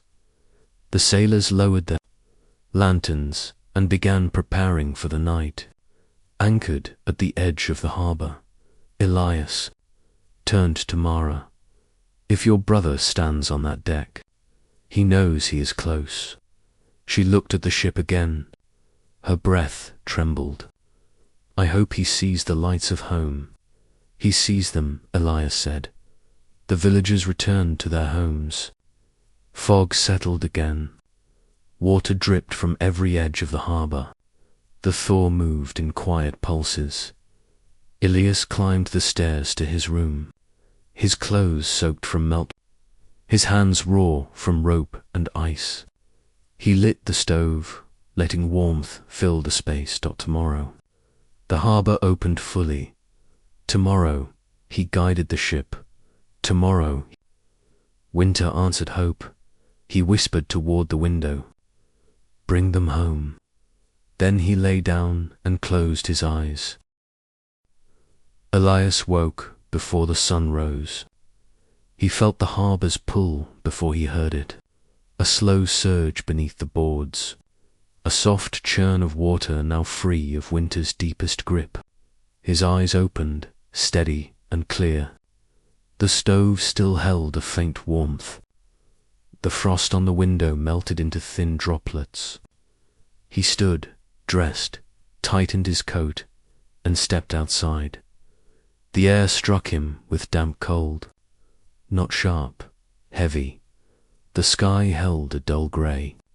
Fog clung close to the surface of the water between the broken ice. A low creak drifted from the ships as they adjusted to the freer tide. And far at the harbour mouth, the anchored ship waited with its lanterns still lit from the night. Elias walked toward the piers. Yorn waited at the centre, holding two long poles. His breath came fast, not from cold, but from purpose. You slept? Yorn asked. Enough, Elias said. The sailors woke early, Yorn said. They lit new lanterns. I saw Elias, said Bara, approached with her mother. Mara wrapped her shawl tight, though the air felt less biting. Her mother held her cane with steady hands. They stopped beside Elias. "Today they enter the harbor," Mara said. "Yes," Elias replied. "Is it safe?" Her mother asked.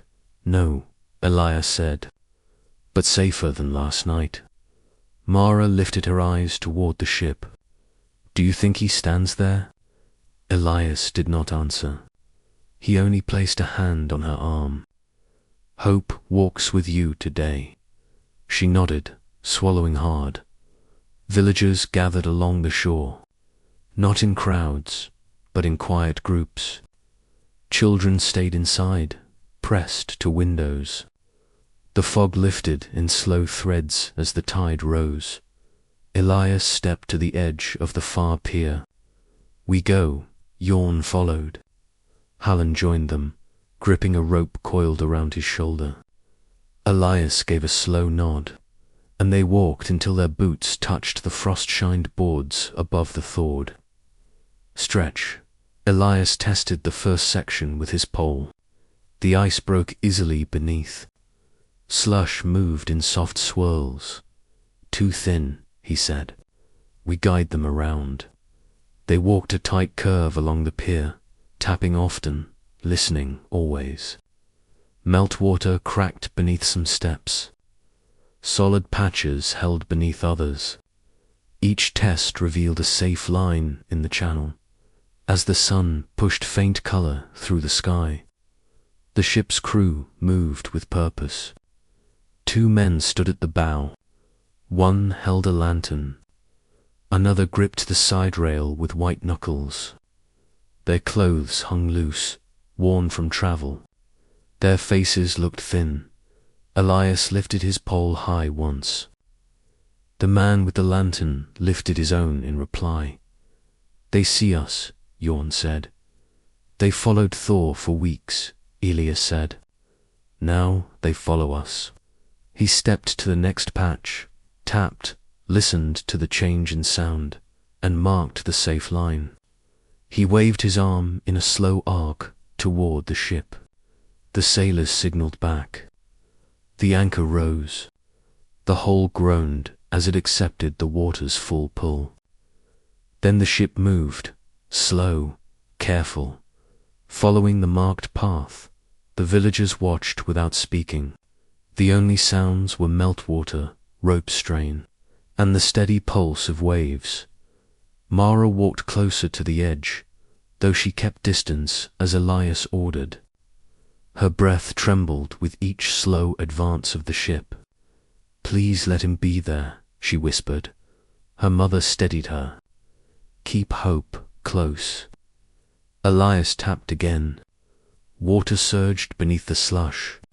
The ice cracked in a thin line, but did not widen. He stretched his pole across the safer patch and waved to the ship again. It turned slightly, followed Halen, stepped beside him. "They steer well. They steer tired," Elias said. "But they steer." The ship reached the first curve. Elias lifted both arms to slow them. They responded. The hull drifted until it aligned with the second safe line. Yawn breathed out. "They trust you. They trust survival," Elias said. The next section held deep meltwater beneath a thin top layer. Elias tested each patch until he found the solid entry point. He waved his pole again. The sailors followed. Hours passed in slow rhythm.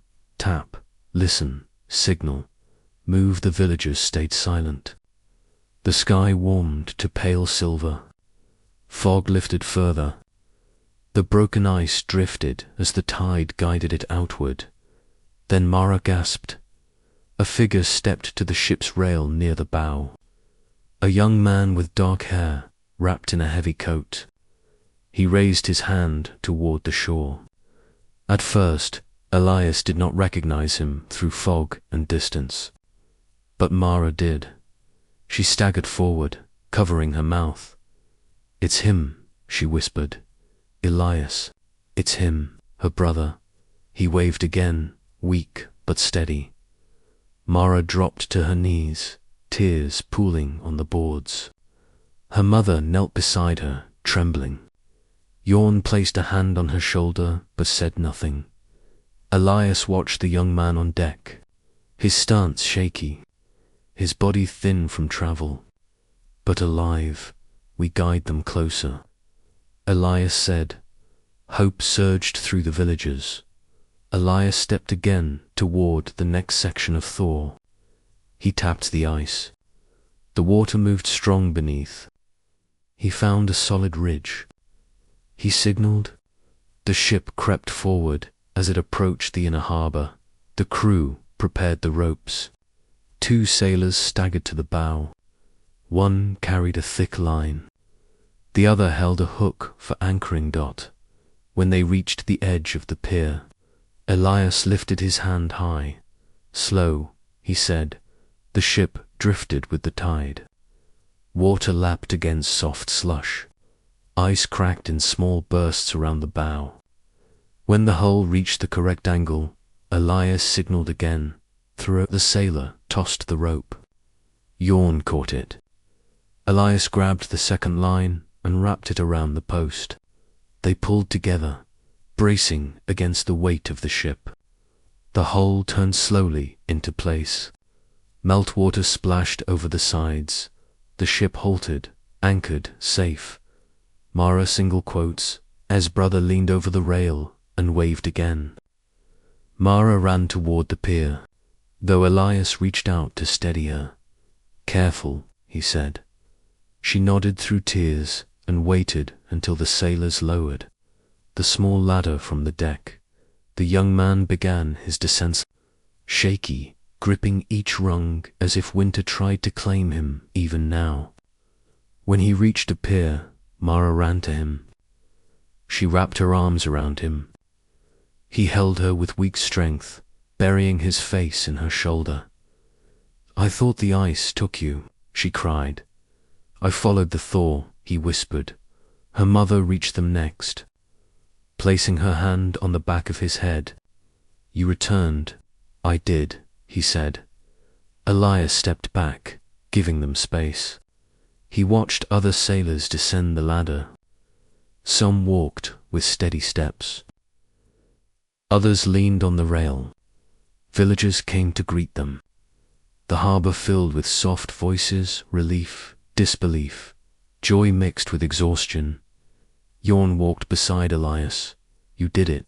No, Elias said. The thaw brought them. We only opened the path. Jorn nodded. Then we gave winter a reason to release them. Elias watched the harbor. Water moved freely beneath broken ice. Ships shifted in soft rhythm. The sea returned, and with it, life stirred again. He stepped toward the edge and looked across the water. Winter weakened. Hope strengthened. The harbor lived. The harbor settled into a strange calm after the ship anchored. The broken ice drifted in small clusters across the widening channel. Meltwater ran in steady streams beneath the piers. The tide rose with slow strength, lifting each ship until the old would regain its natural rhythm. For the first time in many months, the harbor felt alive, not free of winter, not warm, but alive. Elias stood at the far pier as the morning softened into full light. Villagers helped the sailors gather their bundles. Families pressed together in long embraces. Voices stayed low, as if speaking too loudly might upset the thaw. Mara stood with her brother and her mother, leaning into them both as if to make up for the months stolen by winter. Her brother's face looked tired, hollowed by cold and hunger, but hope filled his eyes. Jorn walked toward Elias with slow steps. They look thin. They survived a hard winter, Elias said. The sea pulled at them for months. Will they sail again? Jorn asked. Yes, Elias said, but not until the thaw completes. Jorn looked around the harbor. Everything changes now. Elias nodded. Winter breaks. Life returns. Halen approached next. His cousin stepped off the ship moments earlier, stumbling into Holland's arms with weak laughter. Hallen wiped his face as he came to Elias. "My cousin thanks you," Hallen said. "I thank you." Elias placed a hand on his shoulder. "You held hope. That guided him more than we did." Hallen lowered his gaze. "I feared letting hope fade." "You did not let it," Elias said. "It stands with you." Mara left her family for a moment and walked toward Elias. She approached him slowly, her steps careful. Her eyes glowed with relief, though tears still clung at the edges. "My brother ate," Mara said softly. "Mother cried through the meal. He needs rest," Elias said. "He says he listened for home through the storms," she whispered. He followed the Thor the moment he saw the path. Elias looked toward the open water. The Thor called them back. Mara stepped closer. "And you led them in." Elias lifted his eyes to hers. "I did my work. You did more," she said. He looked away, watching the drifting slush. The channels widened further with each passing hour. The tide carved through the cracked ice with the slow patience of spring. Villagers gathered near the market road, greeting the sailors one by one. Some brought broth. Others brought blankets. The returning men held their bowls with trembling hands. Their faces showed long weeks of fear, but their voices carried relief. Mara returned to her brother, holding his arm. He leaned into her, tired but awake. Her mother stood close, brushing snow from his coat. They walked together toward their home. Jorn stood beside Elias, watching the families depart. "Your room stays cold tonight." "Colder than most winters," Elias said. "You stay alone again," Jorn said. "Yes," Elias replied. Jorn looked at him. "You come eat with us tonight. Our table holds space." Elias shook his head. "Your family needs you." "They have me," Jorn said. "Let us have you too." Elias placed a firm hand on his shoulder. "Another night," Jorn nodded, though disappointment hid in his smile. "You work again today." "I watch the harbor until the thaw completes," Elias said. Yorn walked away, leaving him alone at the edge of the pier. Elias stood there for a long time. The tide carried pieces of broken ice out to sea. The ships shifted into new positions, freed from their winter prisons. Water lapped against the wood in slow, steady intervals. The harbor breathed its first full breaths of the season. As midday approached, Mara returned with a small basket. She held it in both hands, wrapped in cloths to keep out the cold. "You left the pier," she said. "I walked the channel," Elias replied. She held the basket toward him. "I bring food." He hesitated. "Your brother needs it." "He ate already," she said. "This is for you." He accepted the basket. Inside were 2 slices of bread, a bit of fish, and a handful of dried fruit. More food than she should spare. She stepped closer. "You gave the harbor your strength," she said. "Let the harbor give you rest." He studied her expression. She looked tired, but full of warmth now that her brother returned home. The heavy shadow that winter placed upon her lifted. "You stay with your family," Elias said. "I will," she said. "But I check on you after sunset." "You need not," he said. "I want to," she whispered. She stepped back toward the road, then turned once more. "Thank you, Elias." He nodded. "Take care of them." She left, her steps slow but light. Elias ate beside the pier, letting the sounds of the harbor fill the quiet around him. Meltwater dripped from the ropes. The ships creaked gently. The thaw worked beneath the surface, reshaping the structure of the harbor 1 inch at a time. It would take days before the harbor reached full safety, weeks before sailors trusted it again. But today marked the turning. Today, the sea returned in the late afternoon.